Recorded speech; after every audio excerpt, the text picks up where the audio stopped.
vergadering. Aan de orde is een ronde tafelgesprek over Soedan. Ik doe de introductie heel even in het Nederlands, maar daarna gaan we overschakelen naar het Engels. Omdat veel van onze gasten en deelnemers, ik zag mensen al naar de overkant van de zaal kijken, maar het grotendeels zijn de sprekers en de gasten online aanwezig. Dus het wordt veel naar het scherm kijken, vermoed ik. Maar welkom allemaal, fijn dat we in grote getalen op zijn komen dagen. We hebben 3 rondes vandaag, van ieder ongeveer 3 kwartier. Dus ik wilde maar voortvarend starten en dan de sprekers introduceren die ik dan eerst het woord ga geven per ronde om een korte introductie te doen. So, good afternoon, I have to say, and to the speakers. We have 3 speakers for this first round. It's Mr. Alan Boswell. He's Project Director, Horn of Africa by International Crisis Group. Then we have Manal Abdelaziz Moudir, Cross-Border Researcher by Rift Valley Institute. And Guido Lanfranchi, Research Fellow Institute, Klingendal. Very welcome. Good to have you here. We have, I think, 6 members of parliament from all different parties. When they have a question later on, I will introduce them. I think otherwise it will take a lot of time. Who can I give the floor first? Oh, Mr. Boswell. Can I give you the floor for a short introduction? Sure. Thank you. And thanks for having Crisis Group come brief you. So the war in Sudan broke out in 2023. It pits the Sudanese army against the paramilitary rapid support forces. These were essentially both the 2 main pillars of the military junta that had taken over power in Sudan before this war broke out. To give brief geopolitical context for this broader war, this started as a power struggle essentially within this ruling military junta, but it has now turned into a wider regional war that is continuing to escalate. Backing the Sudanese army, you have an array of countries led by Egypt, also including Turkey, Iran, Qatar. Saudi Arabia is increasingly aligning with the Sudanese army, and to a degree, Russia and China you could put in that camp as well as some African states, including, for instance, Eritrea. On the rapid support forces side, the main backer is the United Arab Emirates. You also have a variety of RSF-friendly African countries, including Chad, Uganda, Kenya, to a degree, Ethiopia, and increasingly to a degree, South Sudan as well. This outside involvement has made the war very difficult to resolve. In our estimation, this is not primarily a battle over resources. This is instead a battle of power projections. It's due to a changing geopolitics. It's due to the strategic location of the Red Sea. It's in some ways caused by a vacuum of sorts involving the retrenchment of the U.S., a trend that has been going on now for a while and accelerating, of course, under the current U.S. administration, but it's also to do with a number of rising, ambitious middle powers in the broader region, especially in the Middle East, who consider Sudan part of their near abroad. They have overlapping and at times competing security interests that have gone quite awry in the case of Sudan, and we're seeing something of a scramble there. Unfortunately, just to conclude, we are seeing more regional escalation. Both sides in this conflict are continuing to receive ample outside support. We're seeing lots of drones and counter-drone technologies. Both of these sides would have exhausted their initial stores of weapons within the early days and weeks of the war. Instead, we see more and more arms, more and more sophisticated weaponry, modern weaponry coming into both sides of this conflict. This part of the Horn of Africa hasn't really seen much of this technology before. It will continue to destabilize the region for a long time to come, and we worry that the war is starting to spill over into neighboring countries, and we could see a broader regional unraveling as well. I'll conclude my opening statement with that. Thank you. Thank you very much. I will give the floor now to Mr. Manuel Abdelaziz Moudir.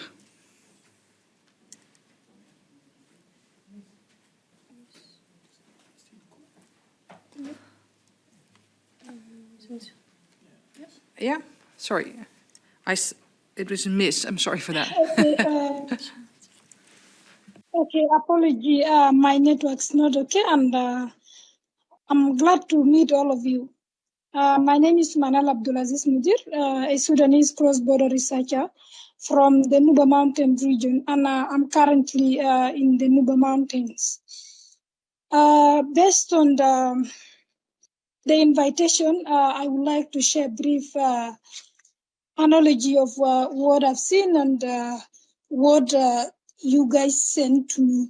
Looking at geopolitical context of the Sudanese war, I would like to say that the war broke out actually in 2023, and it was actually between the Sudan Army Force and the Rampart Force, but the war has escalated to all parts of Sudan, including Blue Nile, Nuba Mountain region, Darfur, and other parts. Therefore, it has caused a lot of insecurities and cases of migration to South Sudan, where many people are stranded at the borderlands. Then looking at the parties involved in the conflict, in the Sudan conflict, I would like to say that we know it is NCP as a party, then SAF is an organized force that came up as kind of an Islamic ideology, but now the Rampart Force was part of it, and the SPLM North, but I would love to say that Rampart Force currently is aligned with the SPLM North with the reason based on the interest. You know, the Sudan Army Force are using kind of Islamic ideology, trying to force the Nuba people and other marginalized groups to go based on the Syria laws. But because the vision did not align with the one of SPLM North and the Rampart Force, that's why the two parties have come together to fight for the rights of the marginalized people, for the vision of the new Sudan. So this is it. I would love to end my conclusion from here, and I'll be glad to hear in case there's any question. And thank you so much for inviting me to be part of this. Thank you. Thank you very much for your introduction. And then we go to the last speaker of this round, and that is Guido Lanfranchi. Many thanks. Thanks for all of you for organizing this debate at a point in which the war, 2 years after its start, is escalating rather than de-escalating, as shown by the violence in North Darfur and also in areas recently recaptured by SAF. Subscribe to most of the points mentioned by Alan earlier. The root causes are domestic, but it is foreign support that makes it possible for the fighting to go on and to go on at this scale through military, economic, and diplomatic support by various foreign actors to the warring parties. I think Alan gave already a very good overview of the different actors involved. There's more information in the position papers that were shared. So in the short time given for this introduction, I'll try to focus instead on what I believe is the most relevant player, foreign player in Sudan's war, and that is the United Arab Emirates. Why do I think, alongside some of my colleagues at Klingendahl, that this player is particularly important? Because on the one hand, it has emerged, especially since the beginning of the war, as the key backer of the RSF, both militarily, economically, and politically. At the same time, the UAE also still has leverage over SAF, because most of the business dealings of SAF and its affiliated entities and individuals still go through the UAE to a large extent, including in the critical sector of gold, which, as recent research has shown, is very important in ensuring that the conflict parties still have access to finance to support their war efforts. At the same time, the UAE also used to have ties with the Sudanese armed forces, and it had made important investments in areas of Sudan that are, one would say, almost unequivocally under the control of SAF, especially in northern Sudan, in the gold sector, and in the logistics, port sector, and agriculture in eastern Sudan. So that means that the UAE is a player that is not only the main backer of one of the warring parties, but is also a player that has somewhat ties and leverage over both warring parties. And hence, if nudged towards a more constructive approach instead of the current destructive approach, a change of approach by the UAE would possibly be the change outside of Sudan that could have the most consequential impact inside Sudan for how the war is being waged. To be sure, it is not only about the UAE. Far from my intention to say that.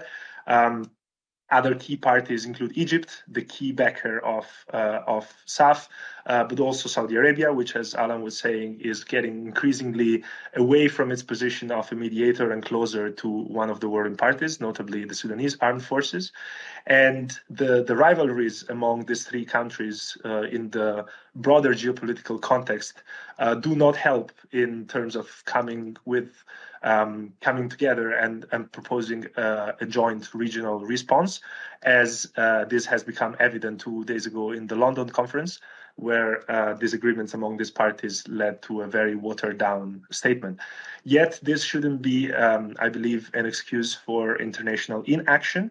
There are still leverage points that European countries, and I look here not only at the Netherlands, but in the broader EU context, there are still leverage points that EU countries have on the United Arab Emirates, including ongoing negotiations on economic partnership agreements, but also the importance that Emirati leaders attach to their international reputation, which is coming more and more under pressure as more and more evidence surfaces about their approach to the war in Sudan.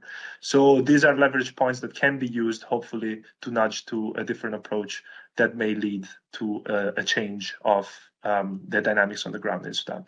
Thanks again for organizing the debate, and happy to answer any questions. Thank you very much, and compliments to you all for keeping your introduction so informative but also short, so that leaves some room for some questions. Because you are joining us digitally, I think we have to make it a bit simpler. So I would propose that everybody's one question, then we go to an answer. I think that's easier now we're doing it digitally. Mr. Karaman from New Social Contract, could you also say which person your question is? Yes, thank you, Madam Chair. My question is to Mr. Lafranchi from Klingendaal. You mentioned already, also in your paper, you mentioned already the actors who are financing this war, but you also mentioned just about UEE, about the EU leverage, what we could do. What could the EU do more? Because it's like we are doing nothing to try to stop the war in Sudan. Can we do something as the European Union or the Netherlands? Mr. Lanfranchi. Thanks for the question. Well, my feeling is that in terms of direct leverage over the warring parties, there is a limited direct leverage that EU countries have.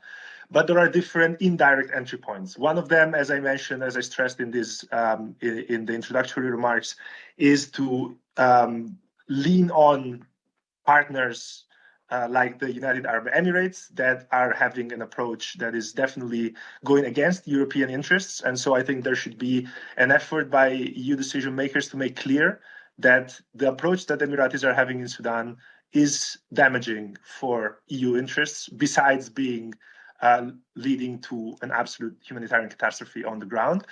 And yeah, there is, I think, a tendency to overestimate the degree to which Europe is dependent on the UAE, and that, I think, makes European decision makers a bit more reluctant than they could be in addressing sensitive issues and disagreements, for instance, over Sudan, which is often not considered in Europe as a priority.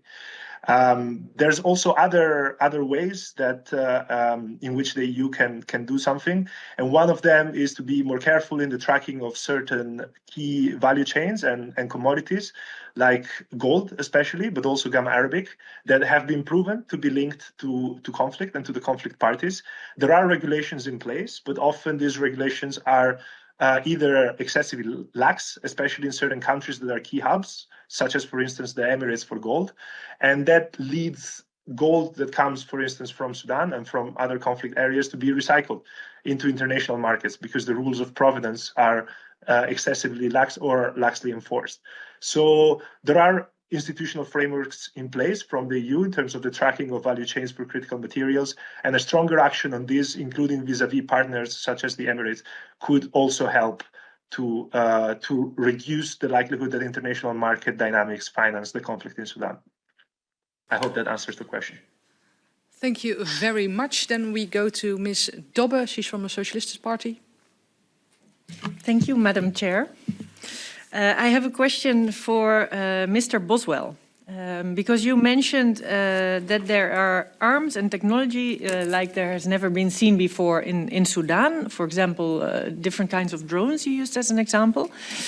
And this could also contribute to more regional destabilization and making this war expanding, basically. And I was wondering, could you tell us a little bit more about that? Where do these weapons come from? I know that some of them come from, for example, also the Emirates, but how do they get to the Emirates to export to Sudan so that we can try to stop the flow of weapons going into that war? Mr. Boswell. Thanks for that question. Crisis Group does not investigate arms flows like this ourselves. However, a variety of reports that have been public and a fair amount of open source investigations too have looked at a lot of flows from the UAE towards the RSF as mentioned, and I'll get to your questions more generally, but also reports of support from Egypt, Turkey, Iran, reports of potentially weapons from China, Russia as well. Again, these are all reports that we're not confirming. And every one of those except for the UAE that I mentioned would be going towards the Sudanese army, the rest and the UAE one towards the RSF.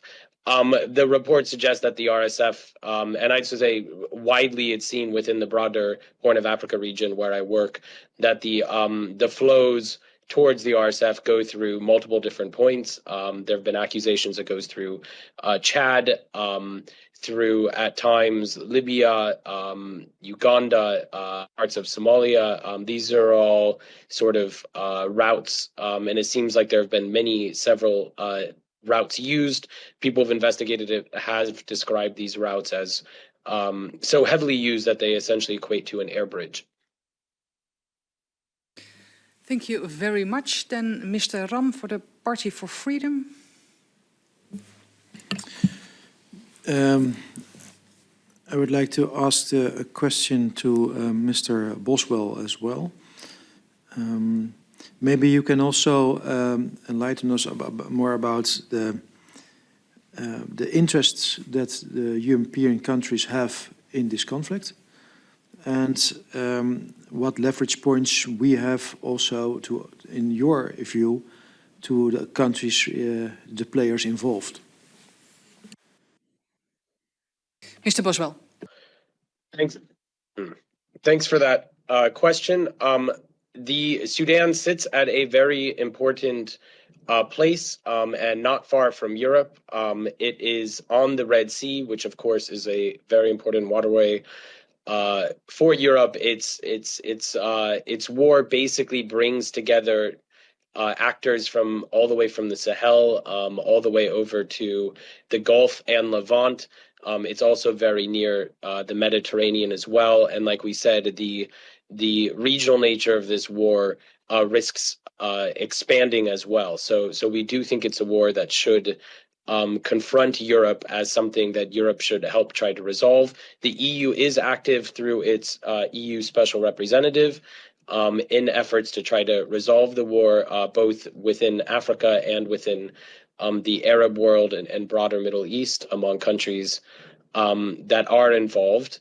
There have been proposals which Crisis Group have endorsed also to form a broader sort of committee or contact group of EU foreign ministers to also raise Europe's efforts on Sudan to a higher political level as well. We think ideas such as that would be a good idea. The EU, of course, co-hosted this event in London as well as the event in Paris last year on Sudan, as well as Germany and France. this will not be an easy war to end. While there might be some leverage points, I think in a way this is a time of interest more than leverage. And these are when you narrow down to Egypt, Saudi Arabia, UAE as the three prime countries who have been most involved in some of these peace efforts, but are oftentimes at odds within them. These are countries who value strategic autonomy, especially Saudi Arabia and UAE, and it is and finding sufficient lever points has been difficult. So we think continued diplomatic efforts are very key. Back channels, much more shuttle diplomacy, raising it at a higher political level. I'm not going to suggest that there are easy solutions to this war. I think this is an example of a war that's getting increasingly difficult to resolve. The rise of several of these middle powers, the retrenchment of the U.S., etc., the trends I've already suggested, they make conflicts like Sudan more deadly and are making them more difficult to resolve. But that doesn't mean that Europe should sit by. Instead, I think the answer should be to raise this to a higher political level, and there won't be a shortcut to engaging with all of these regional African and Arab capitals as well as the Western ones to try to find a path forward. The London conference attempted to do that, but I think it shows that trying to do this essentially at a conference once a year hasn't been sufficient to maintain any momentum. Instead, there's been backtracking since the conference last year, and in some ways there was less momentum this year than last year. So clearly it's difficult, but the current level of efforts aren't proving sufficient. Thank you. Thank you very much. Then Mr. Baminga, on behalf of D66. Thank you, Chair. I have a question for Ms. Mudir. And the question is because I've seen that you've done a research on the impact of the war in Sudan. And so I would like to know what is the impact of this war for its people and the children, and what can the international community do to protect the people and the children? Ms. Mudir. Okay, thank you so much for the question. One of the impacts of the war that have gotten as a researcher is that the war has led to massive displacement at the different countries, neighboring countries like East Africa, Kenya, Uganda, and other countries. Then where in the camps there, you find that the ratios given to refugees from Sudan is not equivalent to what they're supposed to do. Like I was there in last year in November 26, I went there. I got that there is no food given to them. New arrivals from Sudan are just stranded. So yeah, it has become like something that is somehow painful. About the children, you will find that in my blog, I wrote that children are no longer working to get skills, but they are not working to earn a living. You find that the separated children, unaccompanied minors, are left there with no school and with nothing to eat. So it has become like something that is too strange. So this is one of the impacts that the war has caused on the Sudanese natives. Then the other key challenge is the issue of insecurity within the state and at the countries, hosting countries. You find that refugees are not secured. Every time you go, you find that most, high rate of death cases, be it in the farmlands or in the houses or in the camps where they are. Meaning, like them leaving Sudan to the hosting countries, it is really not safe for them. Then one thing I will maybe suggest as it should be a solution, I will request the international community to play their roles in ending this Sudan conflict, particularly the warring parties and the people involved in backing up. They should also deal with, especially the Arab Emirates and other alliance funding the weapons and other kind of things to increase war in Sudan. So that will be the kind of solution I will request so that we should end war in Sudan. Then the last thing I will, as a challenge that I would like to impart is education in the camps. In the hosting country is not like the education we got in Sudan. Currently in the camp where I was, there are no teachers. People have left the camp coming back to Sudan and children are just stranded, left there without education. So I think the international community should take lead in dialogue so that the warring party should be brought together and we have a lasting peace in Sudan so that things should at least run smoothly, education should be affordable and so on. So thank you so much. Thank you very much. Then Ms. Hirsch for the Green Labour Alliance. Am I correct? Yes. Thank you very much, and thanks to all three speakers for giving us such a clear insight in the things that are happening and also where you think it should be going. I have a question to Mr. Boswell, in particular also because of your direct relation, I see, or at least your conversations with the EU representative in the Horn of Africa. We talk a lot about the warring parties, but I believe it was 2019 or 18, there was a people's movement that tried to create a new government in Sudan. And that had, I think, very wide popular support. Should we also think as an EU on how to invest in what that movement was and what's left of it in order to also create within Sudan a broader basis for future development?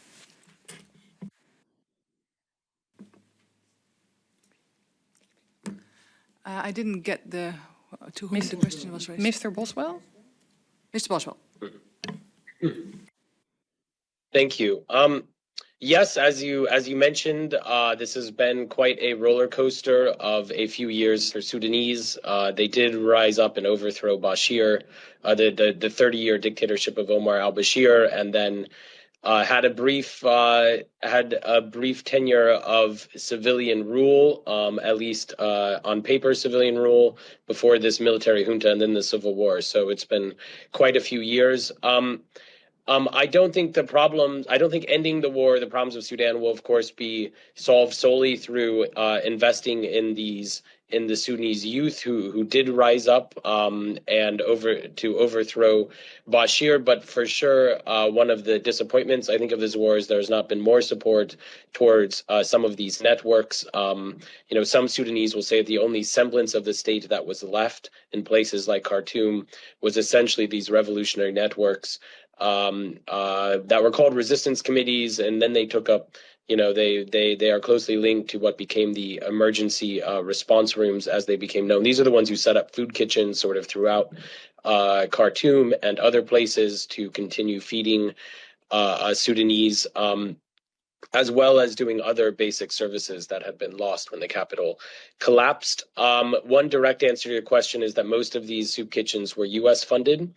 And many of them were shuttered after the U.S. aid cuts that took place under the Trump administration. So one thing that we could see from the Netherlands and the EU would be more direct support to these emergency response rooms and these soup kitchens, at least to at a minimum replace the gap that has been lost from what we've seen out of Washington. Thanks.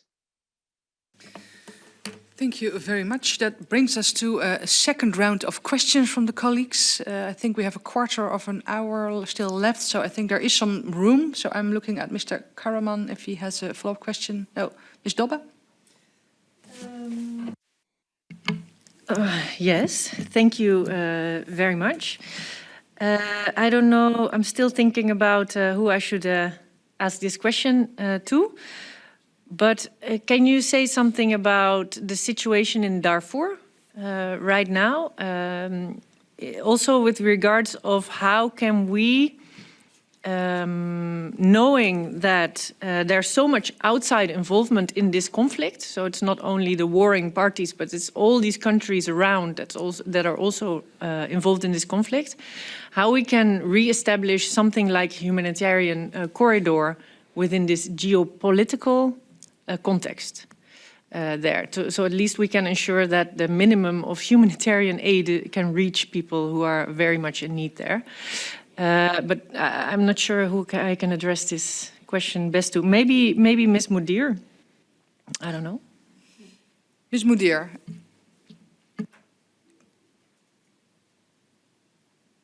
Oh. I think we've lost the connection, but maybe one of the other two guests can comment on this. Mr. Boswell or... Oh, she's back. Sorry. Ms. Munir. Could you comment on the question of Ms. Dobbe? We cannot hear you. I think you're on mute.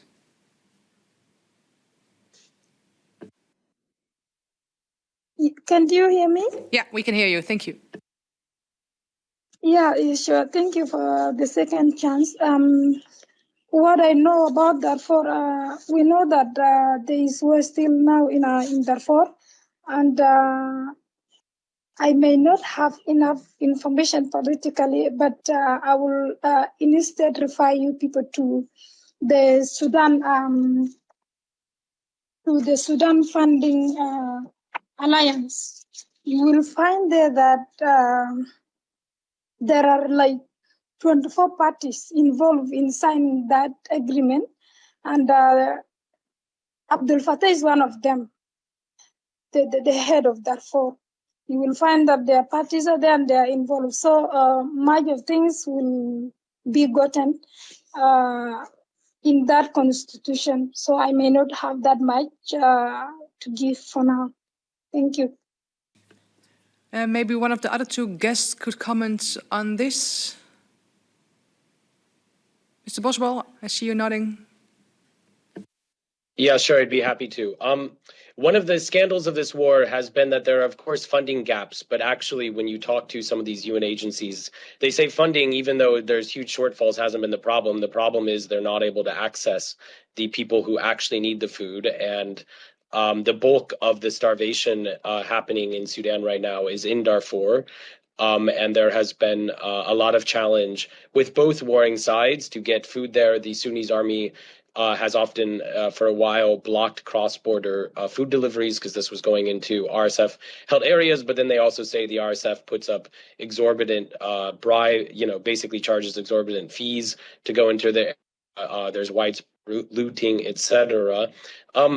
Given the amount of humanitarian funding and support that does come from Europe to the Sudanese people, I think more sustained political diplomacy on the humanitarian side is warranted. And just to say, when situations like that is happening right now in North Darfur, we're seeing a huge escalation of violence around the capital, Al-Fashir. When those sort of situations happen, it's difficult to pick up the phone and at that moment try to orchestrate some sort of de-escalation or humanitarian corridor. It takes sustained efforts over months to be able to do that. And we have seen some gaps at times. The UN has led on that. At times, the US has done some leadership under the previous Biden administration. I think there still has not been a clear answer for who can lead on trying to make sure that the Sudanese people do receive some of this food and who can provide political backing for the humanitarian actors, because it does require sustained action. And Europe's already giving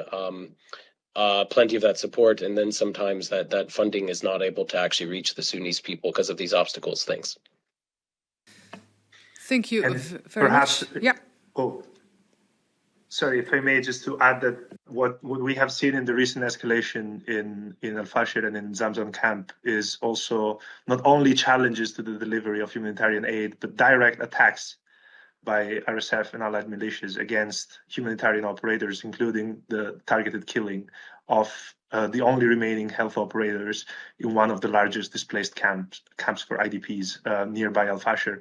So it goes beyond the challenges and the hijacking of aid, and it extends to the direct and targeting of health operators the only ones that were remaining in the areas. Thank you very much. Then, Mr. Ram, do you have an additional question? Yes, thank you, Chair. To Mr. Lanfranchi. One of the key aspects is that the warring camps have an income via gold or otherwise, and they buy weapons, and that are the two things we maybe can influence. And there are a lot of geopolitical interests from multiple countries in this power struggle. Underlying this field, this dynamics, are there any other ideological or cultural struggles that conflate this conflict? Mr. Lanfranchi. Thanks for the question. And on the weapons and the transfers, I may just add quickly to the overview that Alan provided before in terms of the tracking that is done. There have been some reports that have been tracking the flow of weapons into Sudan, also to European manufacturers. So just as Crisis Group doesn't do it, we at Klingendal haven't done it directly, but I would refer you to two investigations, one a bit older from Amnesty International, in which they were tracking how French systems were embedded into weapons that were then found in Sudan, apparently having gone via the Emirates. And there is a very recent investigation by France 24, the French channel. It has just released the first part out of 5 yesterday, and this is about arms manufactured in Bulgaria and also ended up in Sudan. So that is something also that European legislators can take care of in terms of, for instance, making sure that the regulations that are put in contracts for the export of weapons, so that the re-export to other countries is prohibited, are properly enforced, so that ongoing arms embargoes to which the EU subscribes to, such as the arms embargo on Darfur, are not breached. On your second part of the question on ideological and cultural struggles, my analysis is that although there is a lot of focus rhetorically on those issues, in reality, they play a minor role. One of the main fault lines is, for instance, the fact that SAF is very close to the Sudanese Islamist movement, which is true, but at the same time, the RSF rhetoric of fighting the Islamists is very misleading, in the sense that they have been actually in bed with the Islamists until not so long ago. Most notably in October 2021, the RSF and SAF jointly conducted a coup against the civilian government. And after that period, Islamist officials were coming back into Sudan and into some of the institutions. And that was while the RSF was working with SAF to take away power from the civilian side of the transitional government. So I wouldn't overplay that kind of ideological dimension. Although there is a root to that, I think it is very often instrumentalized to justify a power competition. Thank you very much. Mr. Baminga, do you have a follow-up question? Thank you. In many conflicts, you see that international pressure helps to reach peace. Why is the current international pressure not leading to de-escalation or peace? And what can the special representative from the EU do to help to develop more de-escalation and peace? To whom did you wish to ask the question? To Mr. Lanfranchi, please. Yeah. Okay. I give you the floor. Thank you. I believe that international pressure is not leading to any meaningful change because I don't feel that there is meaningful international pressure. As Alan was saying correctly earlier, a conference every anniversary is not enough. Sorry for being a bit blunt, but the conference every anniversary of the start of the war is not going to be enough pressure or enough diplomatic action. What is needed is a constant diplomatic engagement at high level, and that is backed by, the the constant engagement also of member states. You mentioned, for instance, what the EU Special Representative can do. There's a lot that the EU Special Representative can do in keeping in touch with the different parties, but ultimately the political weight resides with the member states of the European Union, including the Netherlands and all the others. So what is needed is more high-level political engagement and a stronger signaling by European political leaders that there are certain red lines in terms of interests and in terms of values that require action from their partners on the Sudanese file, which is often relegated to, unfortunately, a lower priority that it would deserve given the scale, A, of the destruction in the country, B, of the regional implication, and C, of the implications for Europe. Which are significant because, as Alan was mentioning before, the economic aspect and the Red Sea routes is an important element, but also on migration, which is an important file for the vast majority of European governments. What can be seen now is an increase of arrivals of Sudanese migrants through the central Mediterranean routes, more than it used to be in the past. Obviously, this is no coincidence when you have a war that has displaced around 14 million people. And so yeah, there is enough interest, I believe, hard interests for European political leaders to engage more forcefully on the Sudanese file. Thanks. Thank you very much. Then Ms. Hirsch. I've got a short question also to Ms. Guido Lanfranchi. I don't know how to pronounce your name. You said something about reports tracing back weapons. We had a debate 2 weeks ago with our minister, and I asked her if she knew if Dutch companies were involved in trading in or using the gold from Sudan, and she said she didn't. How can we get a grip? Is there also studies or information that we can find about the trading in Sudan gold, which I understand goes partly through Switzerland, but is there information about that or isn't there? Mr. Lanfranchi. Thanks for the question. There is a good deal of information. There's always need for more, definitely. And one of the things that the Netherlands has done in the past is also to support some Sudanese think tanks that work on these kind of topics. And I think it's a very welcome thing. I would refer you on gold to a recent report published by Chatham House in collaboration with Dr. Suleiman Baldo, who has done a lot of research over the past years on the topic. There is quite some information on the various routes of Sudanese gold. Most of it goes into international markets via the Dubai gold market. But then there are forward linkages, for instance, with Switzerland. And there were all the investigations, for instance, by Global Witness, another research institute working a lot on these topics. If you send me an email, I'm happy to share more links and more studies on the topic. Thank you very much for that offer. I'm looking at Mr. van den Burg. We're running out of time, and I see him nodding. So that means that we're at the end of this first round of this round table. I'm going to thank our guests for being here and joining the conversation and for the introductions. So thank you for that. I think we're going to have a break for 5 minutes, so then we can say goodbye to these speakers and welcome the other 3 speakers. I'm going to have a break for 5 minutes. A good day and continuation of the debate.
Welcome back to the round table on Sudan.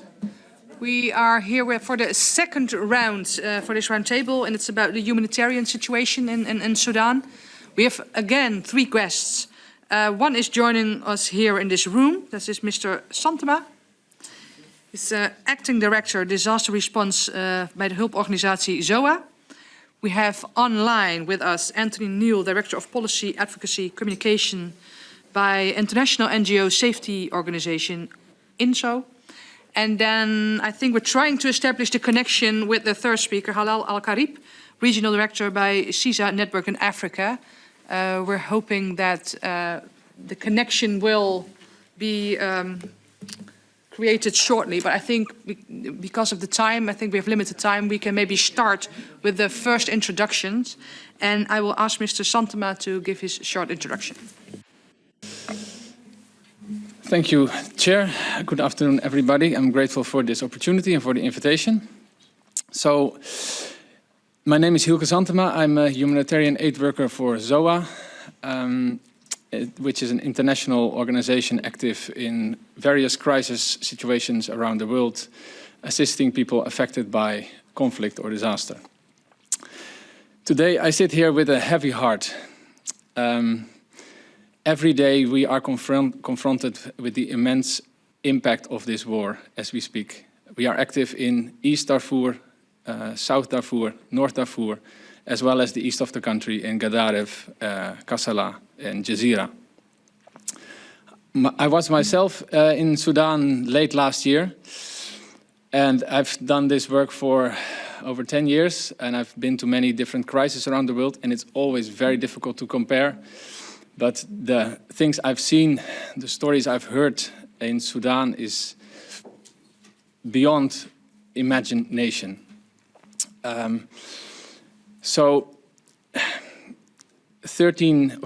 12 million people displaced inside the country, another 3 or 4 million who fled to neighboring countries, 25 million people food insecure.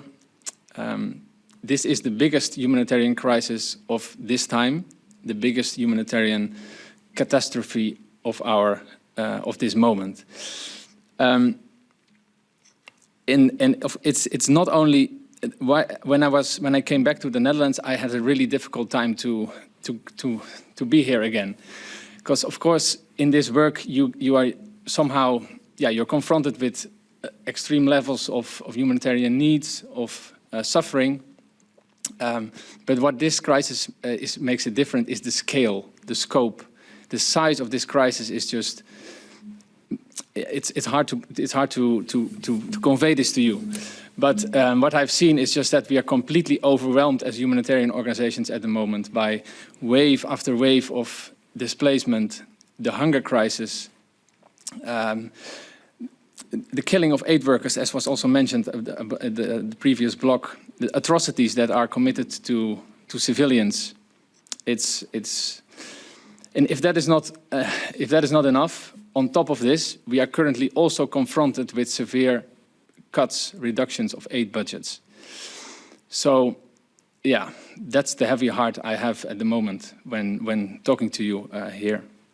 In spite of all of this, as ZOA, we are doing what we can. We are assisting newly arrived IDPs, internally displaced persons. We are assisting farmers to prepare them for the new planting season, including in Darfur. We are also, since a couple of weeks, months, assisting the first people returning to their place of origin, as SAF regained a number of areas, especially in the east. So, of course, the hunger crisis still continues for millions of people, millions of people. But also the first couple of hundreds of thousands IDPs are starting to return, so we are assisting them as well. But what are they returning to? Their houses are damaged, their assets are looted or stolen. They don't have any means of livelihood. So also some type of early recovery support is needed. So we're providing both relief as well as recovery support. At the same time, we are confronted with extremely high access issues. we already for weeks, for months, we want to return to Khartoum, where our office is, but we don't get the access. Also, ourselves, we can't reach Wad Madani, the capital of Jazeera, because we are simply not granted the permission to go there. So we work through local partners. So, hearing all this, what can we do? What can you do? Is the following, I think. Increase your efforts in calling for a ceasefire, because this war has to stop. This can't continue. This is already now the third year has started. Together with increasing your efforts to ensure unhindered access for humanitarian assistance. And that does not only mean open borders or visas, but also, or travel permits, but also allowing organizations like us to work on both sides, because that is also a very problematic point at the moment, that we are working as in Darfur, which is RSF controlled mostly, as well as the East, which is SAF controlled, but both have their, RSF also declared their own government structures and authorities, which are also asking us to register, etc. So we need to be able to be active on both sides. So that's two. So the first one, ceasefire. Two, unrestricted, unhindered humanitarian access on both sides of the conflict. And the third one is increased funding. It can't be true that we've already heard the previous speaker talk about the emergency response rooms who are severely hampered by the US funding cuts. It can't be the case that, we also have to reduce our efforts rather than increase in spite of the largest humanitarian crisis of our time. Thank you. Thank you very much for that introduction. Then I will ask Mr. Anthony Neal to give his introduction. Thank you. Thank you firstly for inviting INSO to brief today. And thank you also for your engagement on Sudan. I think it's incredibly important that we convene spaces like this to keep attention on what is a massive global crisis. For those of you who might not be aware, INSO is a Dutch NGO which is focused on the protection of aid workers in conflict zones, and we've been working in Sudan since the outbreak of the war last year. I myself, before this role, I was the coordinator of the Sudan INGO Forum until October last year. And so about 2 years ago, I was in Khartoum when the war broke out. I'd just like to firstly start by kind of corroborating what the previous speaker said around the scale of this crisis has essentially overwhelmed the humanitarian system. This is a massive protection crisis. It's a massive displacement crisis. It's a massive crisis of starvation, and it's a massive health crisis. Only 50% of the hospitals across Sudan no longer function.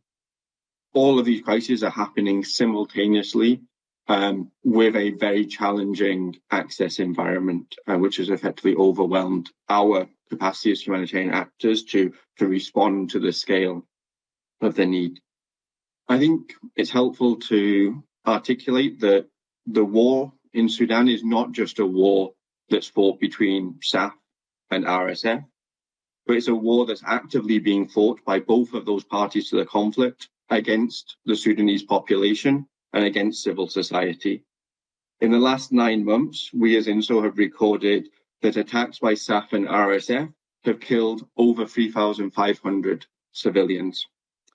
And aid workers, including local community responders like the emergency response rooms, are continuously attacked, harassed, detained and denied access whilst they are trying to deliver humanitarian assistance. Last weekend, we saw that at least 10 NGO workers running the last clinic in Zamzam camp were effectively executed by militia aligned to the rapid support forces. This is in addition to several local emergency response room volunteers and local responders who are running soup kitchens in this camp who are also killed. And on top of that, 300 plus civilians who were essentially mowed down by the rapid support forces in their attack against a internally displaced persons camp. In the last 9 months, as INSO, we've recorded 103 incidents that have impacted aid workers. On top of these targeted attacks, these also include the use of explosive weapons in populated areas, which continue to be a key source over the last couple of months of injuries and deaths of aid workers who are, again, there to deliver assistance to people in need, as well as also the detention of aid workers by both RSF and SAF, who, as the previous speaker mentioned, are often criminalizing work on both sides of the conflict. So effectively arrests because you are suspected of working on the other side. And so the root kind of principle of aid work, our neutrality and our impartiality, is becoming a source of risk and criminalization by both parties of the conflict.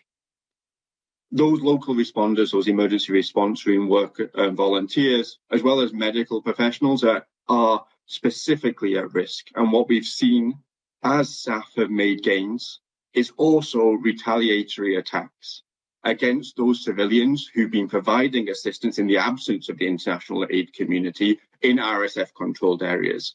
And so whilst we may look at some of the positives of SAF regaining territory, this does not come without civilian cost. And what we see is specific targeted attacks during those SAF interventions against those people who were serving the communities in their absence. This is on top of the bureaucratic impediments that we face, which deny access to the population in need, limits on visas, travel permits, etc. And so my end point here is that we need, as the European Union, you as the Netherlands, to really increase sustained engagement on protection of aid workers and protection of civilians to address this humanitarian crisis. And I'll end there. Thank you. Thank you very much. And I'm not sure, but I think Ms. Halal Al-Karib is also in the call.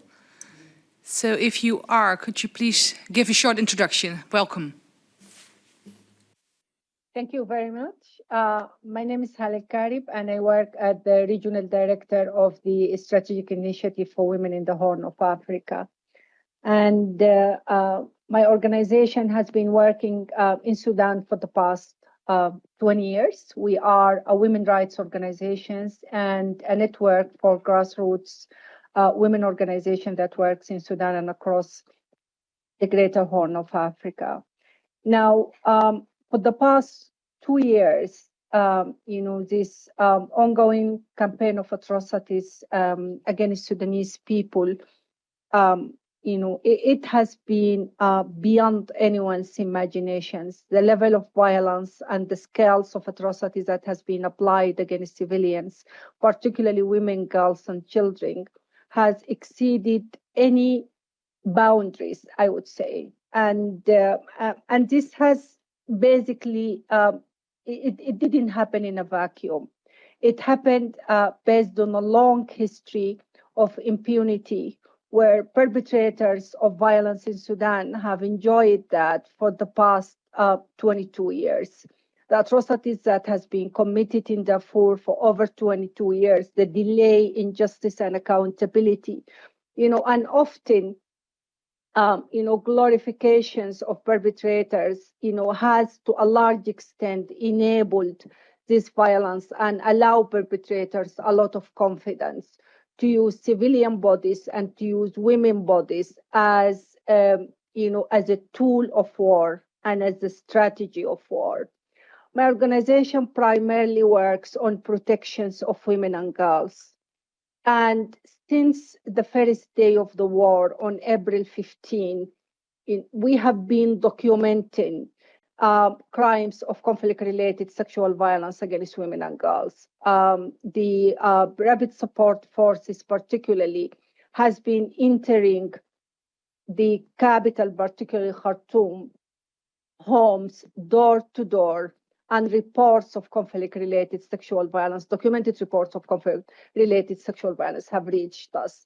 And since that day, the situation kept worsening.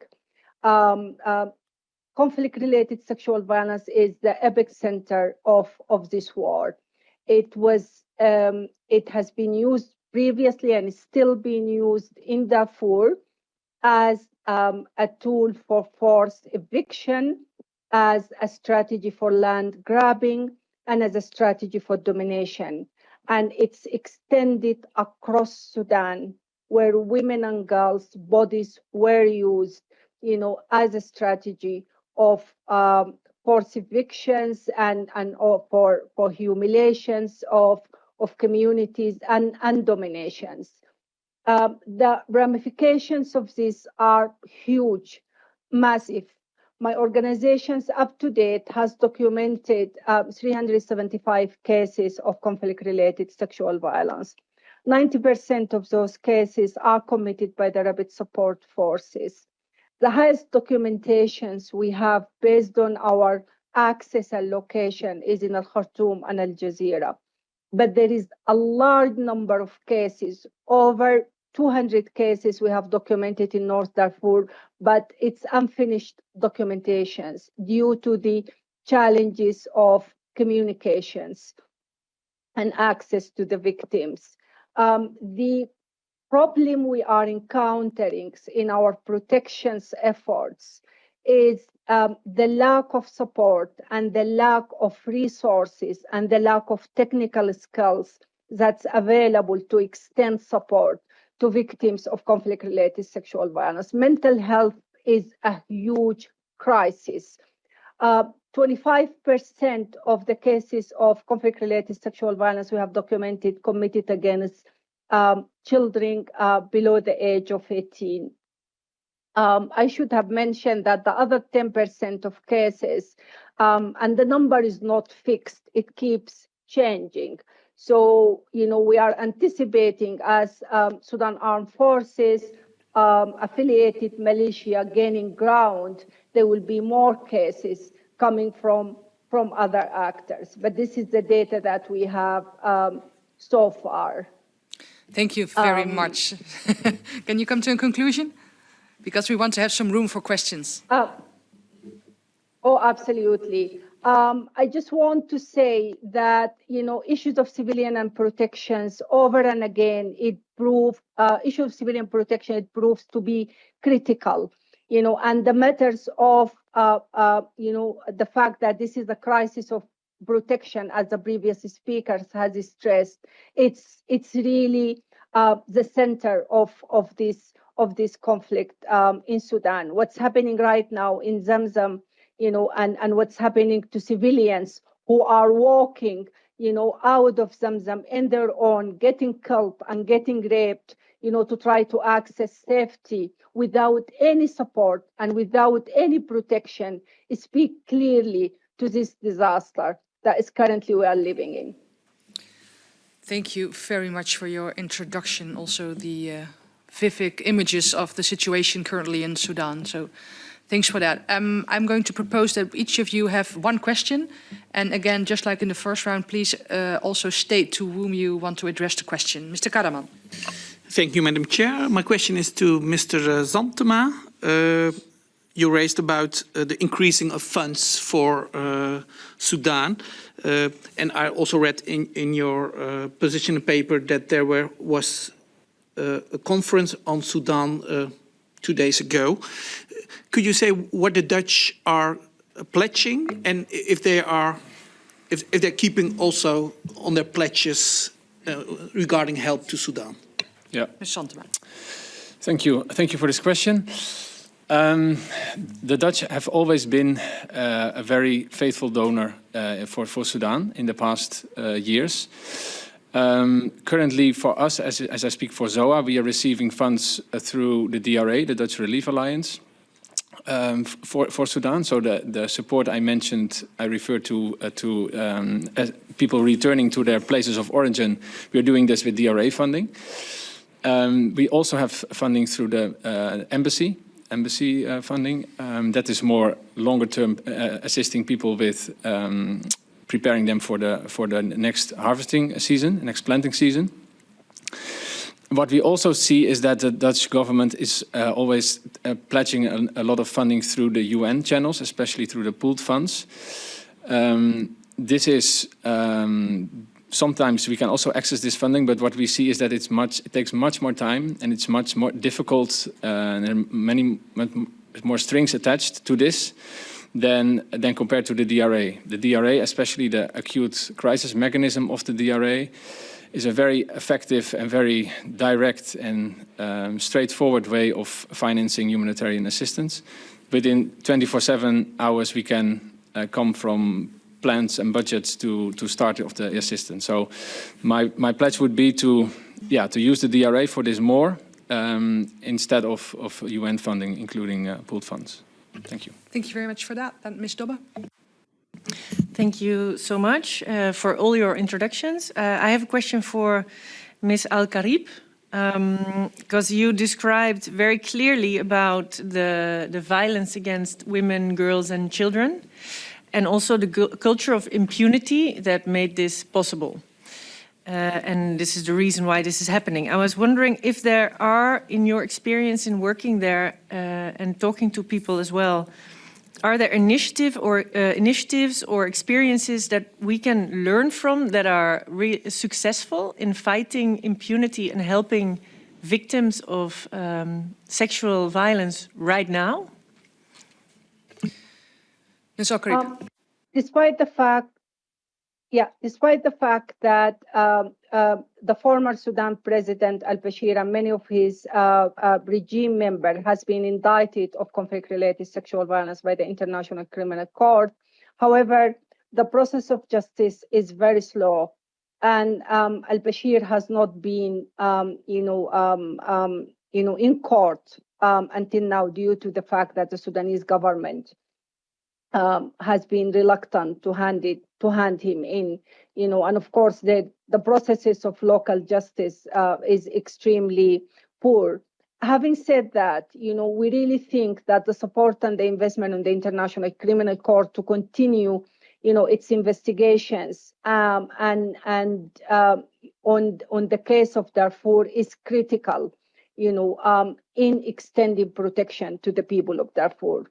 Our experience that despite the fact that justice takes long time, it's a very critical and important factor, for the Sudanese people and for the peace and stability in Sudan. That's one thing. The other thing my organization has been proposing and suggesting a special tribunal, hybrid tribunal, to look at the overall Sudan and the scale of crimes that has been happening. Because to be honest, without considering justice mechanisms, people have no options, but to hold on to their grievances and for this war and those atrocities to continue, especially when it comes to conflict-related sexual violence. So we strongly recommend justice mechanisms in addition to the ICC. Thank you very much. Then we're quickly going to Mr. Ram, because we have only 7 minutes left. So I keep my question short, Chair. A question to Mr. Neil. How can we, how do you say that correctly? How can we try to get the Sudanese people more involved in resolving this conflict from a humanitarian point of view? Mr. Neil. So I think that the Sudanese people are already involved in trying to resolve this conflict. I mean, you look at what the youth are doing in terms of responding to the crisis, right, at their own risk. As I think Mr. Boswell said in the previous session, part of this is around ensuring as direct as possible funding to reach those emergency response rooms, those youth groups, those kind of community-led initiatives, because those will be the people who build back Sudan, essentially. So the more that we can do now to ensure that those systems are maintained. And then the second part is that the Dutch government actually sponsored last year a workshop around risk sharing, so to ensure that they were safe in doing that work. And then many of those recommendations in terms of ensuring that those emergency response volunteers had the resources to keep themselves safe, you know, to be able to evacuate themselves if they were in danger, and to be able to, you know, survive or kind of have the necessary technical capacity to keep themselves safe, to ensure that the information wasn't putting them at risk. These are things that can be done in terms of investing in training, investing in ensuring that there's a stipend for those volunteers so that they have the resources to get themselves out of danger. Those are other ways in which, in addition to just the funding, that the Dutch government and the EU can support that. But I would say that Sudanese people are already engaged. Part of it's also ensuring that when there are global conferences, when there are peace talks, whether that's in Jeddah or wherever the next ceasefire engagement will be, it is ensuring that there are representatives from civil society, women's groups, etc., who are part of those discussions from the outset as well, which has been ignored for too long. We've treated this conflict as a battle between elites, and it's not worked. And I think we need to engage with the Sudanese people in that discussion around their future from day one. Thanks. Thank you very much. Mr. Maminga. Thank you very much. I have a question for Mr. Zantema. You talked about humanitarian aid, but based on my information, only 7% so far in 2025 have been delivered of the need that is of the need of the people there. There are several ways to maybe contribute to that. Maybe private organizations can do more, but maybe also the cash assistance. Through cash assistance. This is something I asked the minister about. Could you tell us what could be the impact of that cash assistance? Thank you. Mr. Zantema. Yeah, thank you, Madam Chair. Thank you for this question. Well, the main reason why I traveled to Sudan last year was to do a pilot of digital cash transfers. So as ZOA, we are very much investing in this. So in this way, we are able to digitally transfer cash assistance to displaced populations. So we not only need to register them once, the moment they arrive. This goes through a mobile money network of Kashi, this is a Sudanese company. And so we have one moment of registration, and either if they return, so we can help them with returning to their place of origin, or even if they proceed with their displacement to another place, we can continue to assist them very effectively, very directly. There's no middleman, there's just direct transfer of funds to the affected populations. We apply vulnerability criteria, so people need to meet certain criteria when they arrive. But cash assistance, especially digital cash assistance, because there's a huge liquidity problem in Sudan. So especially digital cash assistance is essential because people have it on their e-wallet, on their phone, and they can spend it in shops to buy goods, to buy services. They can buy, ensure their own transport, send it to relatives, even sending it throughout the country, across the country to Darfur, places we can't reach with in-kind assistance. It can be reached through cash assistance. So I did a pilot there. It was very successful, and we're now scaling this up to thousands of people with, again, the DRA funding. So this is very direct and effective assistance to affected populations. Yeah, thank you. Thank you for that. And then Ms. Hirsch said that her colleague, Mr. van den Burg, could have the last and final question. Please use your microphone. Sorry, it's also a question for you, Mr. Zantema. Your statement was that we have to do everything to create a ceasefire. And what can we do to create a ceasefire? What is an effective way to end these fights? Yeah. Well, of course, as a humanitarian aid worker, it's not my role to explore the ways you can do on the political side. But what struck me most when I returned from Sudan is that there's a massive scale of suffering, a massive crisis, and yet it feels like when I'm here in the Netherlands, it's a forgotten crisis. We don't have the attention, media coverage, political will for this crisis. So we're all responsible for this. I spoke to many media. Of course, it's not helping that journalists can't enter the country. So as aid workers, I was still able to go. It took me a week to arrive there with dozens of checkpoints, etc. But we need to continue to tell the stories of what's happening there. And this for more on your side, it needs to happen on different levels. Here in this building, in this city, The Hague, but also, of course, on EU level, or bilaterally with countries on UN level, donor working groups, because we are still an important donor for Sudan. So we have a voice we can raise on different levels. You have a voice you can raise on different levels. So that would be my plea. There's not one single solution, of course, like previous speakers also have explained. But raising our voice as much as we can on as many different levels as we can is what we should do. Is what you should do. Thank you.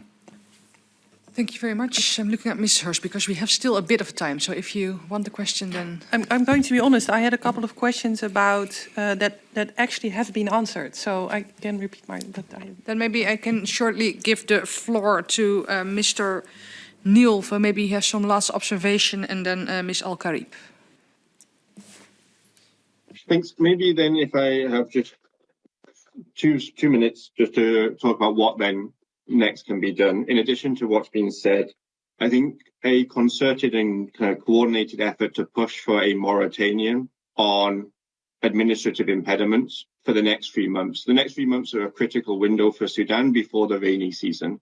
And so we need to reinforce the commitments that both parties have already made in the Jeddah Declaration to remove the bureaucratic impediments that currently impede our humanitarian response in the next 3 months. And if we can have a global consensus to push for that, then that's only the more powerful.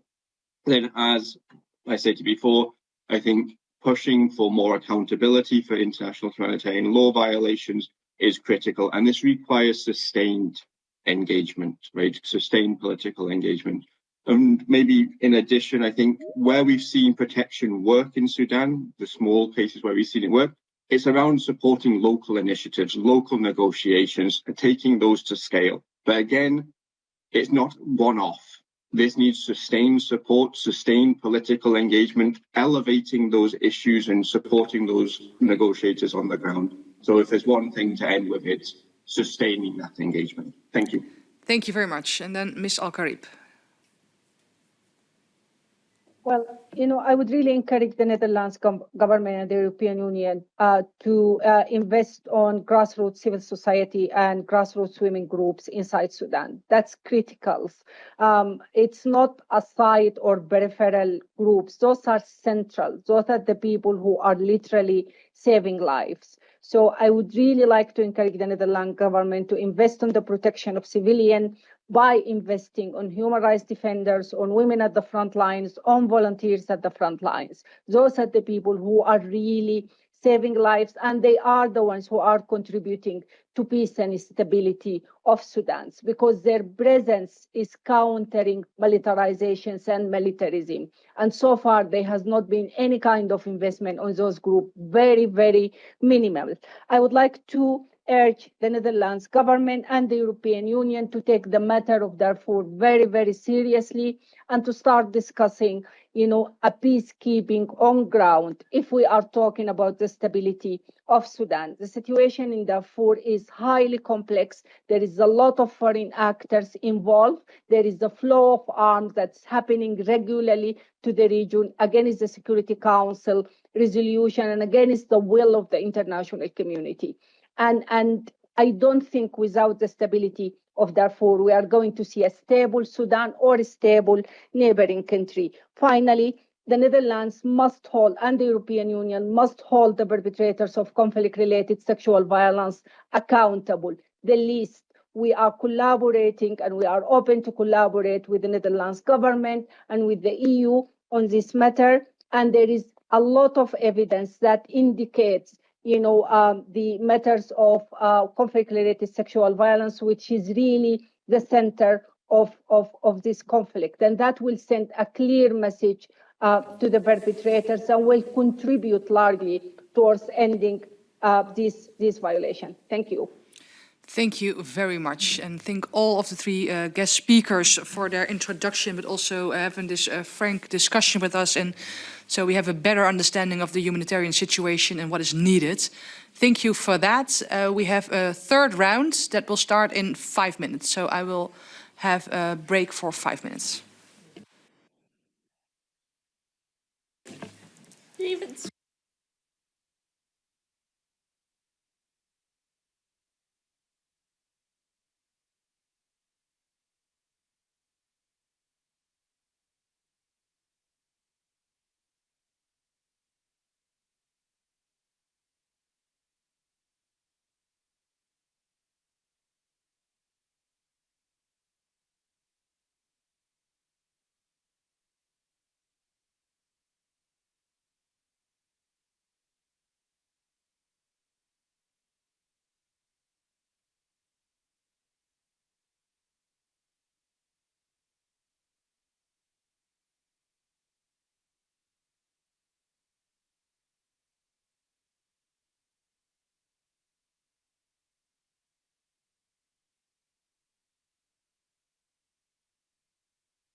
Hi there, just to test the sound. Yeah, we can hear you. We're having a short break. I think we're going to... We can hear you very well. Okay, perfect. We're going to start in 2 minutes. That's fine, thanks.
Welcome everybody to this roundtable of the Committee of Foreign Affairs, I have to say, Foreign Affairs.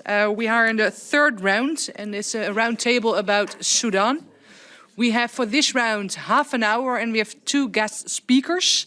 We have Stijn Kersten, political advisor van de speciaal vertegenwoordiger van de EU voor de Hoorn van Afrika. En Barakat Faris Badri, I'm not sure if I'm going to pronounce that rightly, apologies for that, from Cooperation Partnership, Head of Departments at the Sudanese Rode Halve Maan. I want to give you first the floor, each to max of 3 to 5 minutes of a short introduction. Can I start with Mr. Kersten?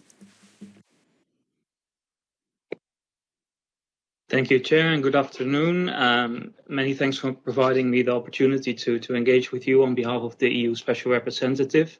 As my name might give away, I'm a Dutch citizen, but I'm employed by the European Union. Let me start with a general remark, which maybe hasn't been addressed that much yet. We are facing a region in turmoil. We are seeing a resurgence of Al-Shabaab in Somalia. There's increasing domestic tensions in Ethiopia. And the civil war in South Sudan is about to sort of boil up again. So there's a lot on the plate of the EU Special Representative, but I must say that Sudan is really taking the majority of her time. The focus is really to end the war. Since the onset of the war, the EU and the EU Special Representatives have used all the tools available, including restrictive measures.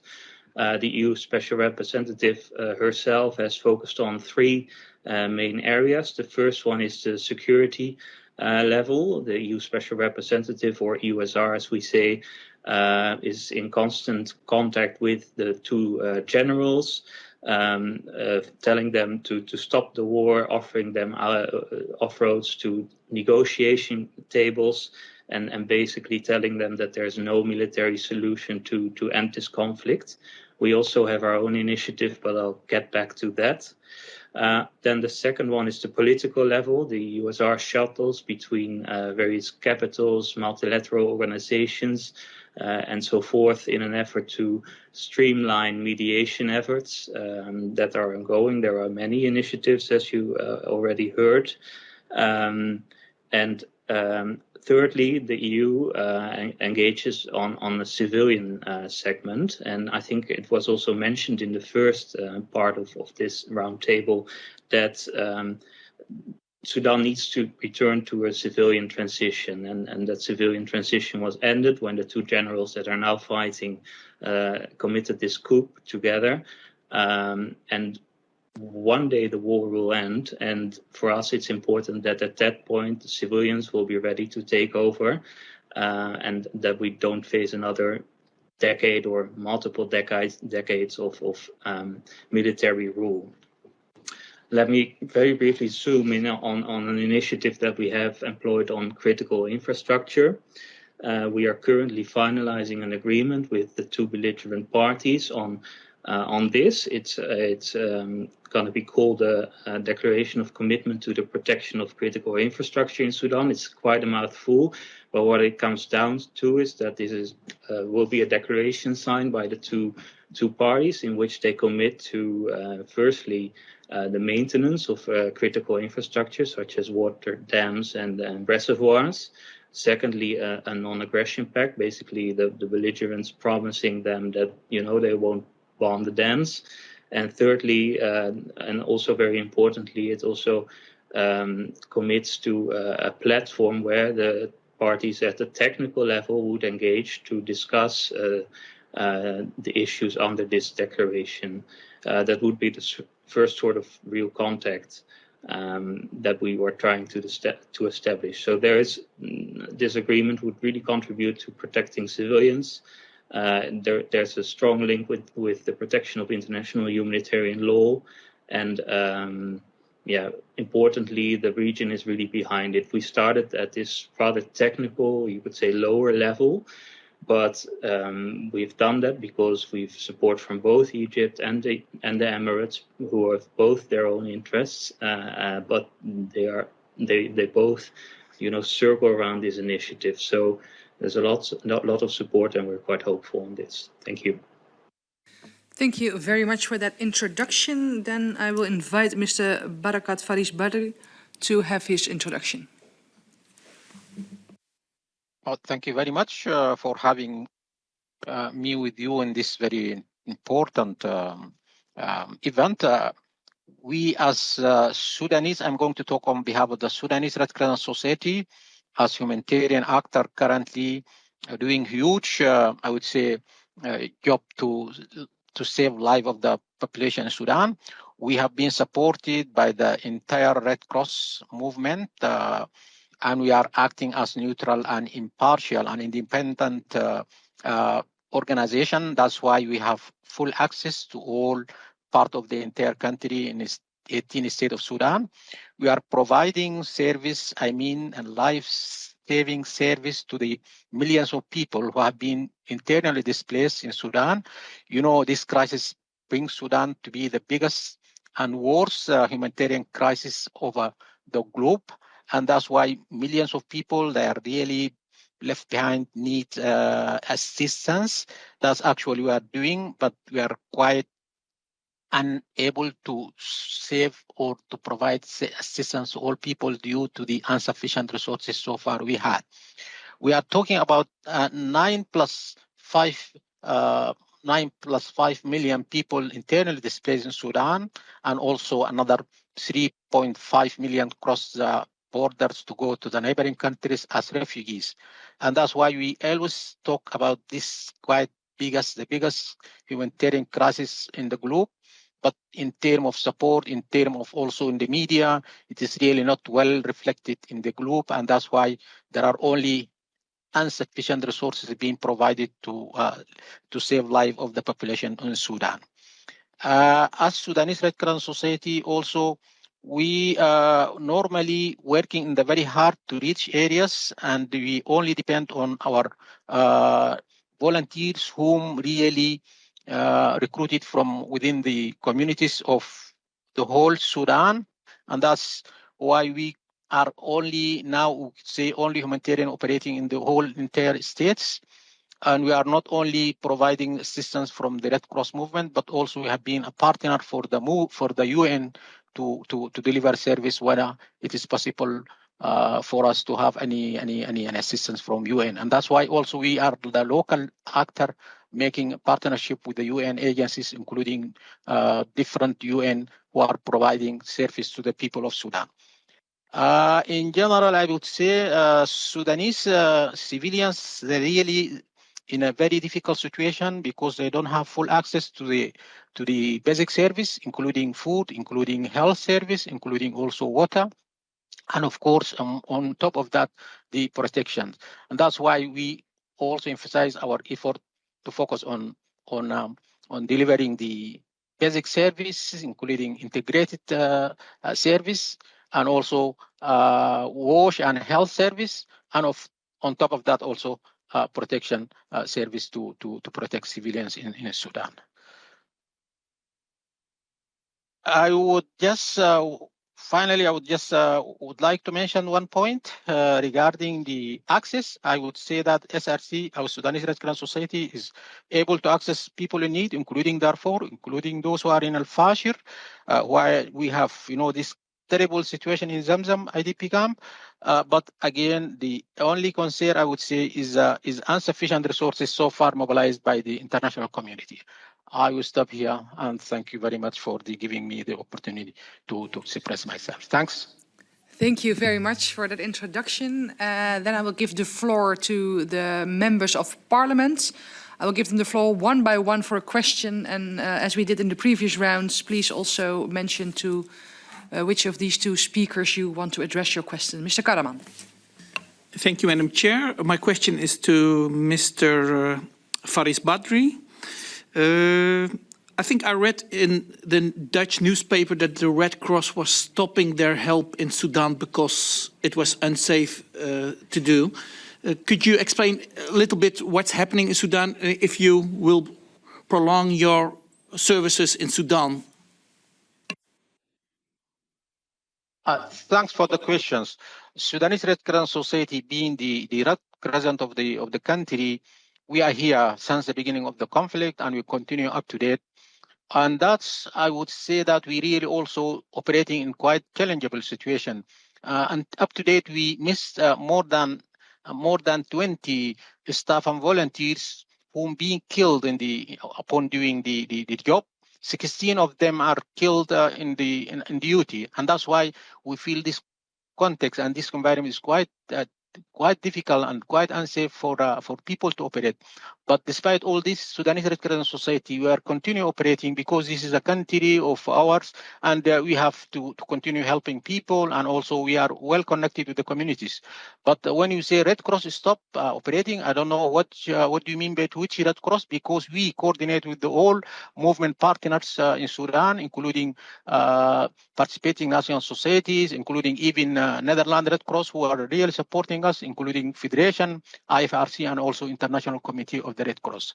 So I think we commit to help people, and we are not stopping is providing service to the people who are in need. I think that's if that's okay, or shall I provide more details on that? Thank you. I think that's okay for now, and maybe some other colleagues will have additional questions. But I first give the floor to Ms. Dobbe. Thank you, and thank you so much for your introductions. I have a question for Mr. Kersten, because the work of the EU Special Representative, obviously they have a lot on their plate, I can imagine, because it's a big area and a big war.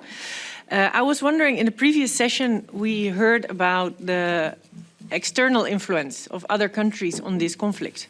But on the initiative of the EU representatives that you mentioned were mainly focused on the two warring parties, so RSF and SAF, which I can imagine. But is a solution and peace talks possible without involving also these external countries that are fueling the conflict? Mr. Kerstens.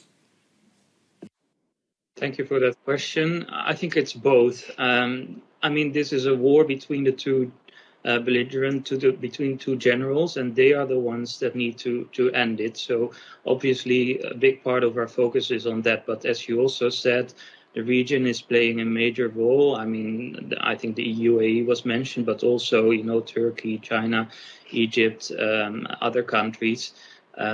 So obviously a big part of our attention goes there as well. That's why we've decided to focus on this area that, you know, is of mutual concern. The Emirates, they have big agricultural schemes in Sudan, for example, which needs water. And as you can imagine, Egypt also looks with a lot of suspicion and fear actually towards the bombing of the dams and the water reservoirs which is going on. Because obviously that's a national threat to them if those dams were to break. So we've found a topic on which there is a lot of joint interest and which involves both the belligerents as well as the region. Thank you very much. Mr. Ram. Thank you, Chair. I would like to go out further on that question from Mr. Dobbe. Are there any geopolitical interests of the European Union if we talk about the UAE and Sudan? What can we do to pressure the UAE to be a more constructive partner in this process? Mr. Kersten. Thank you for that question. I think, I mean, the Horn region, it might sound far away, but it's really our neighborhood. And obviously, Sudan borders the Red Sea, and that's, you know, a critical trade, critical for our trade. So I would rather rephrase it and say that there's a lot of joint interests between not only the EU and the UAE, but also between all the other neighboring and regional states to end this war, because, you know, this is really not in anyone's interest. And that's also the conversation that we always have when we travel to the Gulf and to Egypt and to other countries. It's in no one's interest that this war continues, that Sudan becomes a failed state.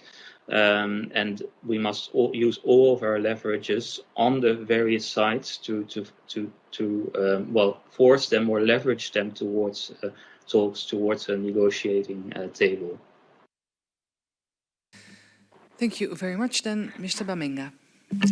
Thank you. We've also heard from previous speaker that there is a big humanitarian crisis, the biggest in the world at this moment in Sudan. And we also hear that the international pressure is not enough at this moment. So we have the EU Special Representative for the Horn of Africa, but I just heard from Mr. Kirsten that she's also in Somalia, also in Ethiopia, but also, of course, in Sudan. Do we need a special rapporteur specific for Sudan? I think this is again addressed to Mr. Kersten. Yeah, Mr. Kersten. Thanks for that question. I think indeed we have a lot on our plates, but at the same time, a lot of those regional conflicts are related, which makes it also logical for us to focus on the Horn region as a whole. There are many links between the conflict in Sudan and for example, Ethiopia, Eritrea, but also South Sudan, and the conflict and the unrest that's currently boiling under the surface in South Sudan, for example, is really a consequence, in part at least, of the economic situation which is caused by the war in Sudan. As you might know, there's a big oil pipeline going from South Sudan through Sudan towards the Red Sea. That oil pipeline has not been blocked for over a year, which has huge economic consequences for the population and the country in south of Sudan. So what I'm trying to say is that these conflicts are interlinked. As EU, we do have a special representative for the Sahel and for the Great Lakes. And sadly, those regions are now starting to get connected through, all of this instability. Thank you very much. Ms. Hirsch.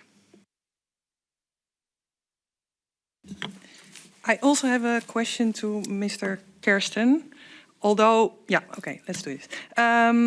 So we've heard a lot about, especially in the two previous rounds, the importance of the local civil society, people that have taken initiative to create a democracy and a bit over 5 years ago.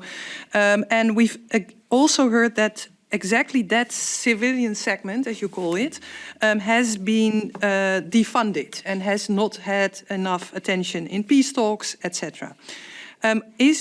Are you and your colleague also talking to European countries to emphasize the need to exactly support that part of the Sudanese population that apparently, to previous speakers, sort of represent the hope of on a better future?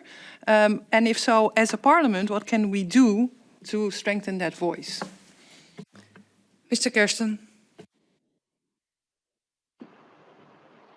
Thanks for that. I think there are two answers or two parts of an answer to that. Firstly, we are talking about the emergency response rooms, which are indeed doing very important work for the Sudanese population. They are active throughout the country. Mr. Faris will be able to tell us more about that actually. But they are doing incredibly important work, but they don't operate in a traditional way. As EU, and I think also for the EU member states, when we give money, there needs to be a certain accountability. And it's true that we've been struggling with this part of receipts. We have an emergency kitchen in a war-torn country. They don't have a very strong accounting system. So we've had to find ways to deal with that. And actually we have, and as EU, we are also contributing through international organizations to the work of these emergency response rooms. We've done that quite substantially, also in the hope that indeed member states would follow and would see like, okay, if the EU takes that risk, maybe we can do so as well. The second element is obviously the civilian, democratic engagement. We've established a youth group ourselves, which we help and also enable to be part of various talks that are going on about Sudan, because we saw that clearly that's a group that's missing. It's only forgive me, but like old men, so we're very active on that, not only ourselves but also through various INGOs. Thank you very much, Mr. van den Burg. A question for Mr. Faris. What can the European Union do, and what can the special representative and the team of Mr. Kersten do? Mr. Faris. Thank you. I think as far as humanitarian actor, we mainly focus on humanitarian issues to save life of the people. So I think when we talk about the country where 30 million people are on move, or for sure, we need first of all to think about how this devastating conflict could be stopped, and then the second step will be other stability, like a rolling system like democracy and whatever. So as humanitarian actor, for the time being, I think the saving life of the people is the most priority.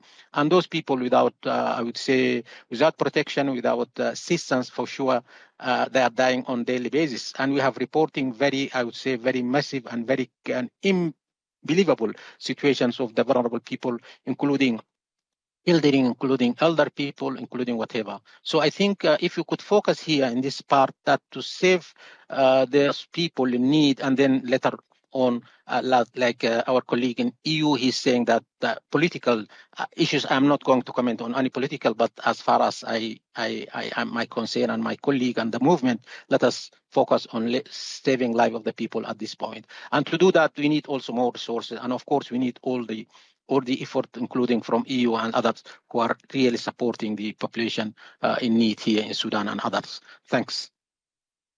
Thank you very much. I do not think we have room for a complete new round, but if there are members who want to have an additional question, Mr. Karma, Mr.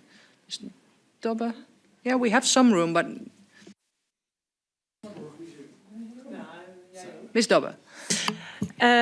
Thank you. I have one last question for Mr. Kersten, and it's about the sexual violence and the violence against women and girls and children.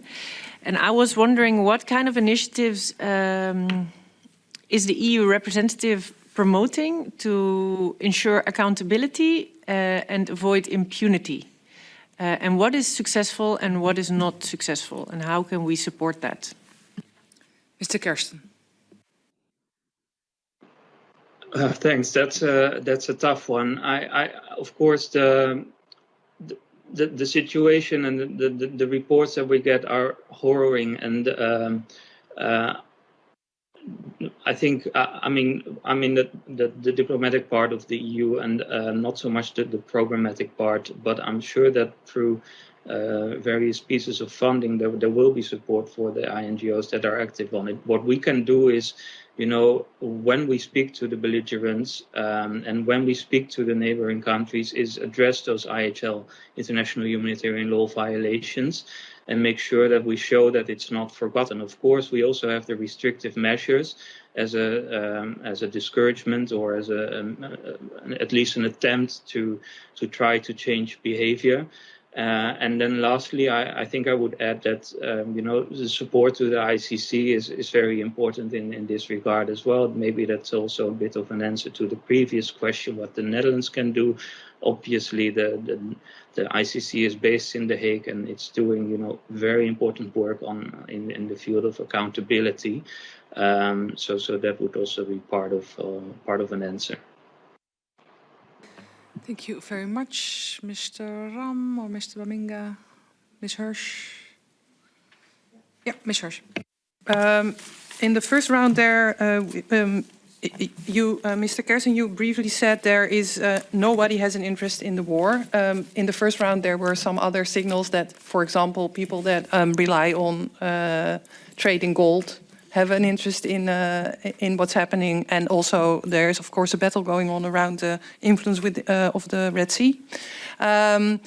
Is there any role that you play towards private companies that are engaged directly or indirectly in the conflict, and especially in the primary resources that come from the region.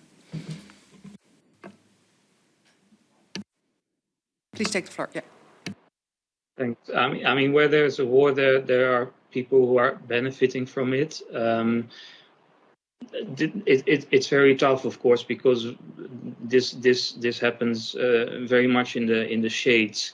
I think what we shouldn't ignore, at least, is the fact that, you know, if you want to understand the conflict, follow the money. And indeed, you know, gold trade is part of a piece of the puzzle.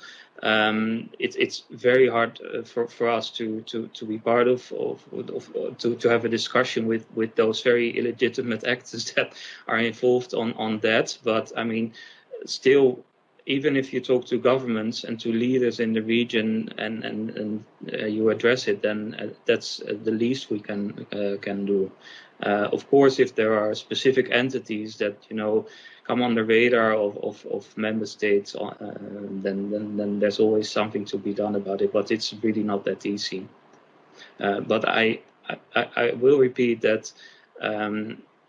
As many, you know, external factors and destabilizing interests and issues there are, the solution must come from a conversation between those two generals, because only that will really end the war. Thank you very much. And then a final question for Mr. Baminga. Thank you very much, Chair. Yes, during the debate, I also talked about the diaspora strategy, ways to facilitate it, the diaspora community, basically, to contribute to the humanitarian aid. So I was wondering to Mr. Faris Badri, if you also see that those possibilities for the diaspora community to contribute to humanitarian aid. Mr. Faris Badri. Thank you for that. Yeah, thank you for that questions. I think currently, just this morning, we discussed with our federation, the IFRC, regarding the engagement of Sudanese diaspora to contribute on humanitarian aid to the situation in Sudan. I think there are a huge number of Sudanese diaspora, this mainly in Europe and also in North America and in Australia. So we, with the support of the Federation, IFRC, and also with some initiative from the British Red Cross, we are working on that file to mobilize more diaspora to avail more assistance to serve those million in need. Because actually, over those 2 years, we don't have, as I said, repeated, we don't have enough materials. We don't have also enough finance support. We don't have in-kind support to provide assistance to the people in need in Sudan. So yes, the issue of diaspora come on top, and we need to mobilize whoever concerned to give hand on that to support Sudanese population in this. Back to you. Thank you. Thank you very much. And this concludes our roundtable in round 3. I want to thank our guests for taking the opportunity for us to have a discussion with you on this important topic. I thank their colleagues for their interest in being here and their involvement. And then I will close this meeting.